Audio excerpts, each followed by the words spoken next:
And hello, ladies and gentlemen, and welcome back to another episode of AP World History Modern AMSCO Readings with your host, Mono Entertainment.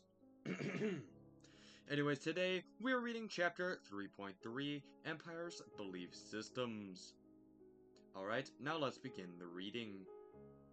Paris is well worth a mass, end quote. Henry of Navarre, King of France, ruled 1589 to 1610. Essential question: how did different belief systems endure or change during the period from 1450 to 1750? Religion, a key factor in the expansion of empires, was a divisive force as much as it was a unifying one. Christianity remained a dominant force in Europe, but it split into several factions during the 16th and 17th centuries, led to significant historical changes. French King Henry IV, often known as Henry of Navarre, converted to Catholicism in 1593 for the sake of solidifying his power and ensuring peace, as the quote above suggests. His action demonstrates the willingness of monarchs to approach ruling with practicality rather than theology. Henry IV also sanctioned religious tolerance of the Huguenots or French Calvinists. Islam too experienced a split, and political rivalries between the Ottoman and Safavid empires deepened the breach between the Sunni and Shia branches of the religion. At the same time, Sikhism provided a way to combine Hindu and Sufi Muslim beliefs. Protestant Reformation. The Roman Catholic Church faced many challenges in the European shift from feudalism to central government. International in organization and influence, and boasting a large bureaucracy of its own, the Church was subject to corruption. Efforts to curb corruption resulted in numerous church councils and reform movements. However, efforts at reform were unsuccessful. Theological disagreements began to surface as well. John Wycliffe, the Lollards in England in the late 14th century, argued that priests were unnecessary for salvation. Wycliffe was vilified for translating parts of the Bible into the English vernacle to make it available to the mass of believers, who neither read nor understood Latin. In the early 14th century, Hussites, followers of Jan Hus and Bohemia, were declared heretics for beliefs similar to Wycliffe's. Hus himself was burned at the stake. Hudrich Zwingli campaigned in Geneva for a religion that would follow the exact teachings of the scriptures and discard customs that had been evolved later. For example, he opposed the requirement for celibacy of the clergy because he argued that the rule was imposed long after the scriptures were written. The power of the church suffered during the so-called Babylonian captivity, 1309 to 1377.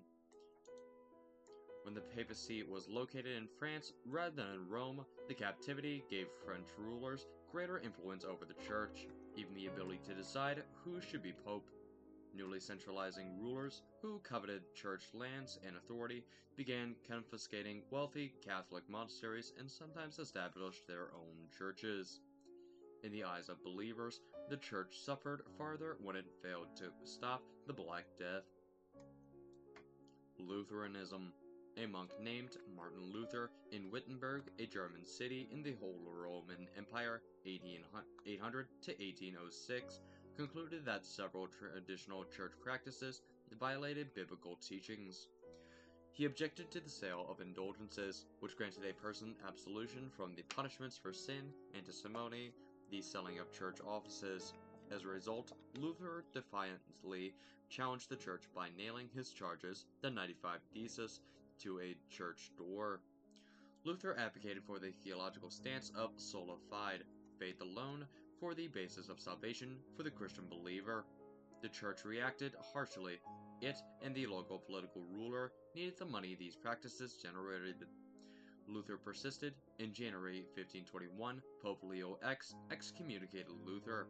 Several German political leaders saw an opportunity to free themselves from the power of the Pope. They sided with Luther.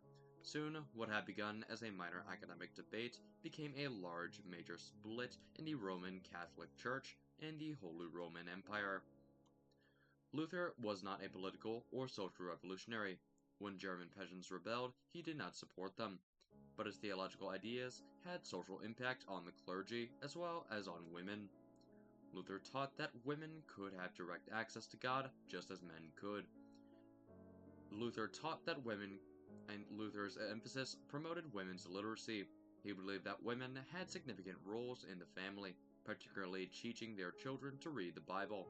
However, Protestants generally did not organize governments. As a result, Protestant women did not have the opportunity to become leaders in a vital institution the way Roman Catholic women did. Calvinism. The French theologian John Calvin broke with the Catholic Church around 1530. In 1536, he authored the Institutes of the Christian Religion and helped reform the religious community in Geneva, Switzerland. The elect, those predestined to go to heaven, ran the community, which was based on plain living, simple church buildings, and governance by the elders of the church. Calvin's followers in France were called Huguenots. Other offshoots of Calvinism included the Reformed Church of Scotland, led by John Knox, and the Puritans in England and later in Boston, who wanted to purify the Church of England of Catholic remnants. Historian and sociologist Max Weber pointed out that an important social-economic impact of Calvinism is contained in the phrase Protestant work ethic. Calvinists were encouraged to work hard and reinvest their profits. Prosperity ultimately showed that God favored their obedience and hard work. Prosperity also indicated their position among the elect. Calvinists viewed their work ethic as righteous living that elevated them to positions of secular leadership. Together, the various reform efforts are known as the Protestant Reformation. And below the passage I just read, we can see a map titled Dominant Faiths in Western Europe in 1560, with four faiths: Angelicism and Calvinism, Lutheran, and Roman Catholic, and was along with an empire border marked on the map. Take your time to pause the video and watch the map if you would like, otherwise let's continue on with the reading. Angelicism.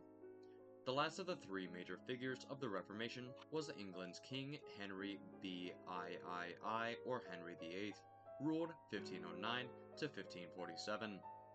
Henry wanted a male heir to succeed him.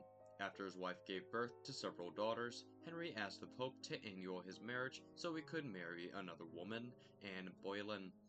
But the Pope refused out of worry over the reaction of Charles V, the powerful emperor of the Holy Roman Empire. Henry, with the approval of the English Parliament, set himself up as head of the new Church of England, or Anglican Church, one that would be free of control by the Pope in Rome. The Orthodox Church and reforms in Russia.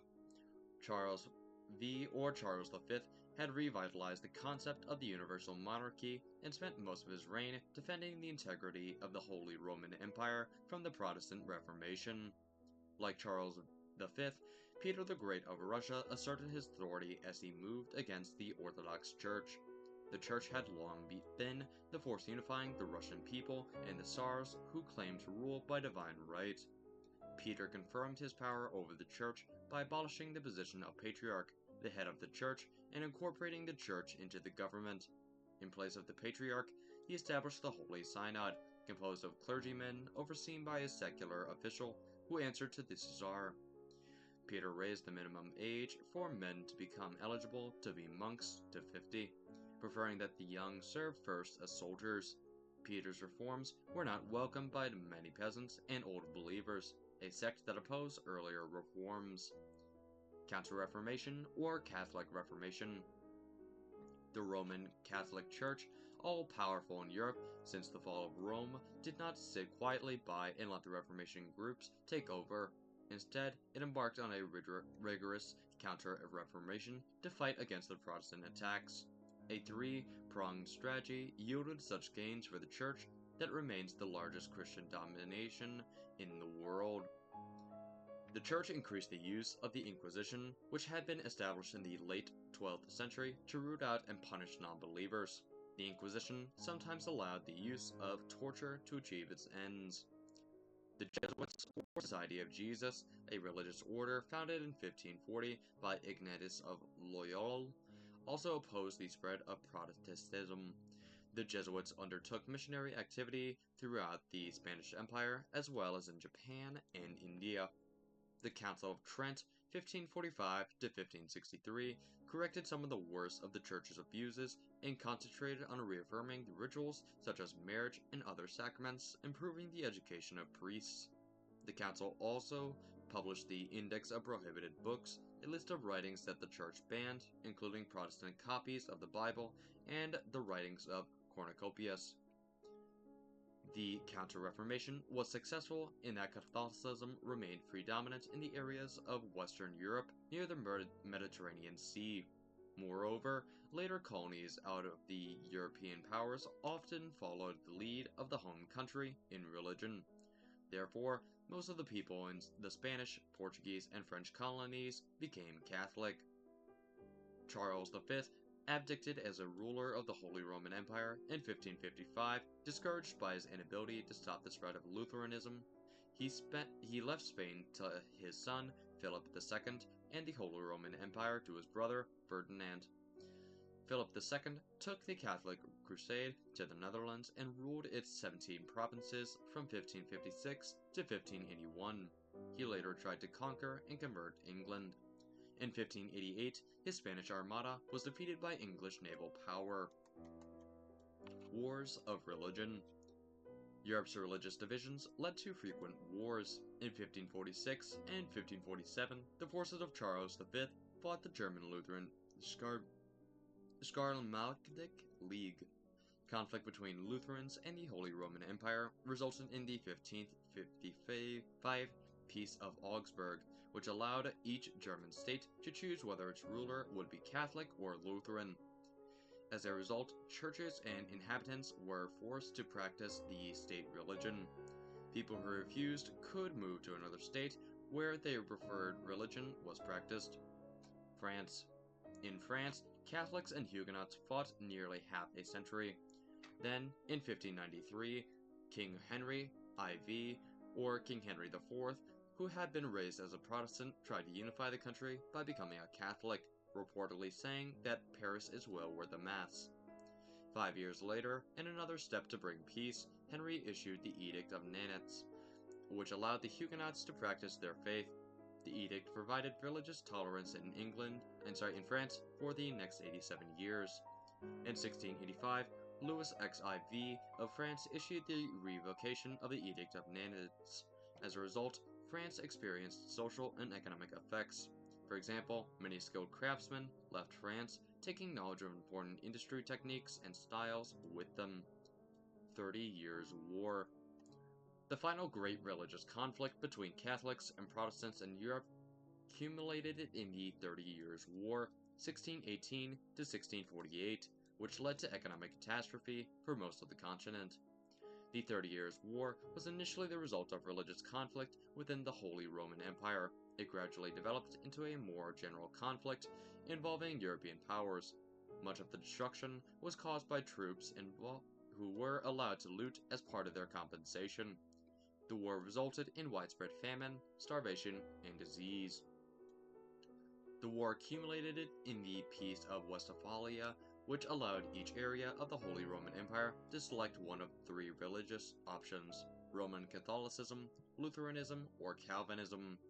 After the settlement, France, Spain, and Italy were predominantly Catholic. Northern Europe was either Lutheran or Calvinist. England was Protestant with a state church. Allowing rulers of various areas of the Holy Roman Empire to choose a denomination had important political effects. It gave the countries and duchies much more autonomy than they previously had. Consequently, the state of Prussia, now part of Germany, and Austria began to assert themselves, although they still formally belonged to the Holy Roman Empire. Prussia, after suffering tremendous destruction during the 30 Years' War, developed a strong military to protect itself. The Prussian military tradition would become a key factor in European politics in the 20th century. And as you can see below what I just read on page 172, you can actually see a chart labeled Ottoman, Safavid, and Mughal empires, 1450 to 1750, and also talking about their religion. This chart is very important as it demonstrates how the Mughals were very tolerant under Akbar with his blend of Islam and Hinduism, but was not always popular. It was less tolerant under later rulers. Meanwhile, the Safavid Empire, while mostly Shia, had no tolerance. Ismaili I made conversion mandatory for Sunni population. Meanwhile, in the Ottoman Empire, less tolerance under later rulers, however, they did mainly practice the Sunni with some minor tolerance under Suleiman. Islamic religious schisms. As in the Holy Roman Empire, religion and the state were closely tied in Islamic empires. Islam continued to be an enduring belief system, spreading its sphere of influence despite factions that developed within it. Ottoman Empire. Until 1453, much of the area had been controlled by the Byzantine Empire and followed the Eastern Orthodox religion. After the siege of Constantinople, the area became Ottoman and the dominant religion became Islam. A sultan replaced the emperor, and the Byzantine Empire's Justinian law was replaced by Sharia. This is a strict Islamic legal system that deals with all aspects of life, such as criminal justice, martial laws, and issues of inheritance. The Safavids. Using Shia Islam as a unifying force, Shah Ismaili built a power base that supported his rule and denied legitimacy to any Sunni. This strict adherence to Shia Islam caused frequent hostilities within the Ottoman Empire. Mughal toleration and prosperity. Akbar tolerated all religions. He gave money or lands to Hindus and Muslims. He also gave money for a Catholic church in Gao on India's southwest coast. He provided land grants for the relatively new religion of Sikhism, which developed from Hinduism and may have been influenced by the Islamic mysticism known as Sufism. See topics 1.2 and 1.3, both in a previous playlist on my channel, that are both previous videos of mine. And still, Sikhism, a monotheistic faith that recognized the rights of other faiths to exist, became the fifth most popular religion in the world by the 21st century. Akbar tried to ease tensions between Hindus and Muslims. He gave Hindus positions in his government. Zamindars of high and low positions could be Hindu and married Hindu wives. He exempted Hindus from poll taxes paid by non-Muslims in the empire. Because he enjoyed religious discussions, Akbar invited Catholic priests to Delhi to explain Christianity to him. Regarded as one of the world's outstanding rulers, Akbar encouraged learning, art, architecture, and literature. He tried, and failed, to prohibit child marriages and sati, the ritual in which widows killed themselves by jumping on the funeral pyres of their husbands. He died in 1605 without successfully converting his Hindu and Islamic subjects to the religion called Din-e-Ilahi, or divine faith, which he had promoted to reconcile Hinduism and Islam. Underneath that, on page 173, there's also a chart labeled Religious Schisms Through History, where we'll begin taking a look by religion and region, schisms, leaders, and nature of dispute. Religion and region, Buddhism in India.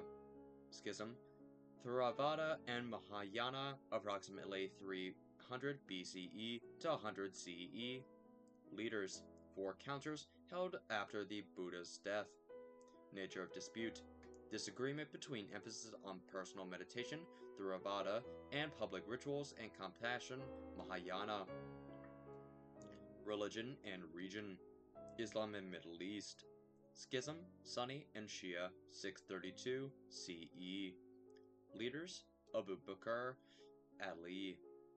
Nature of dispute, disagreement over the rightful successor to Muhammad as leader of the Islamic community. Religion and region, Christianity in Europe and Byzantine Empire. Schism, Roman Catholics and Orthodox, 1054 CE. Leaders, Pope Leo IX, Patriarch of Constantinople, Michael Serlioris. Nature of dispute, disagreement over the role of faith, issues of salvation, disagreement over the authority of the Pope, and differences in rituals. Religion and region, Christianity in Europe. Schism, Roman Catholics and Protestants, 1517 CE. Leaders, Martin Luther, John Calvin, King Henry VIII. Nature of dispute, disagreements over the role of faith, the role of the clergy and the Pope, and how to interpret the Bible. Scientific revolution. In the early 1600s, scientific thinking gained popularity in Northern Europe as trends in Renaissance ideas, curiosity, investigation, and discovery spread. In a period of religious schisms, scientific thought represented a very different kind of thinking, one based on reason rather than on faith. That would be set in motion a monumental historical change. In 1620, English scientist and philosopher Francis Bacon developed an early scientific method called empiricism, which insisted upon the collection of data to back up a hypothesis. Bacon challenged traditional ideas that had been accepted for centuries and replaced them with ones that could be demonstrated with evidence. Scientific thinking advanced through the correspondence of leading scholars with one another, even during the religious wars, and by the establishment of a Royal Academy of Science in France and England, Sir Isaac Newton, combining Galileo's law of terrestrial motion and Johannes Kepler's law of planetary motion, published a work on gravitational force called Principia, 1687. The ideas in Principia influenced science and mathematics and helped lead to a new vision of the world. Many intellectuals thought that science showed that the world was ordered and rational, and that natural laws applied to the rational and orderly progress of governments and society. This thinking is a key to the Enlightenment. See topic 5.1 or a future video in a different playlist on my channel. Key terms by theme: Government Europe, Henry VIII, Anne Boleyn, Charles V, Philip II, Spanish Armada, Peace of Augsburg, Edict of Nantes, 30 Years' War, Peace of Westphalia, Culture, Catholicism, Indulgences, Simony, Holy Synod, Counter-Reformation, Inquisition, Jesuits, Council of Trent, Culture, Protestantism, Martin Luther, 95 Thesis, John Calvin, Elect, Predestined, Puritans, Protestant Reformation, Anglican Church, Culture, Islam, Sharia, Sikhism, Culture Science, Empiricism. And ladies and gentlemen, that is it for the reading portion of today's video, but let's dive right into some of my thoughts. For starters, there were actually some changes mentioned that I think should be kept in mind. Like, for example, the introduction of empiricism actually sparked the change that would eventually lead to the heavy emphasis on the Enlightenment, which is very important to note, as we're trying to figure out, for AP students out there that may need to know this for a test question, about how was the Enlightenment caused, and what led up to its change in the world history, which now brings us to the modern day. However, another big thing too during this time period is that there was the big division of a lot of religions, and also everyone's trying to develop a different branch, while some are trying to stay a conservative. Oh, and that also reminds me, jumping off train a little bit, basically, from another thing I noticed in this chapter, was that it was the sort of beginning of some people trying to actually start a form of conservatism. And the thing about that, of why I'm saying this, is because conservatism is really important later in the future, because in the Enlightenment, for example, in 1750 to 1900, in 1900 to present, we're kind of seeing a lot of conservatism still being around there as well, where some people are trying to say, resist the ways of change, and stay the way it's always been, while other people are saying, change, make things that are new and different, which is actually something that happens as well in 1900 to present, where people can also say, oh, instead of staying in the past and being conservative of our past and traditions, let's completely abandon it and go for something new and something we're not sure about. But more on that in a different video in the future. Anyways, ladies and gentlemen, I'm sorry about all my stuttering and bumbling over some words in this. It certainly has been a lot of readings lately in such a short time span. But, gotta get the rest of them done soon. Anyways, so I hope you all enjoyed the video, and if you did, please hit the like button, and then remember to hit the subscribe button. You can always unsubscribe if it becomes an inconvenience, and hit the notification bell to stay up to date and when I post more content. Also, ladies and gentlemen, I hope you all stay safe, stay happy, and remember, ladies and gentlemen, aside from to stay tuned that Chapter 3.4, the final chapter of Unit 3 is coming out in a couple seconds. To remember, everyone, to stay entertained.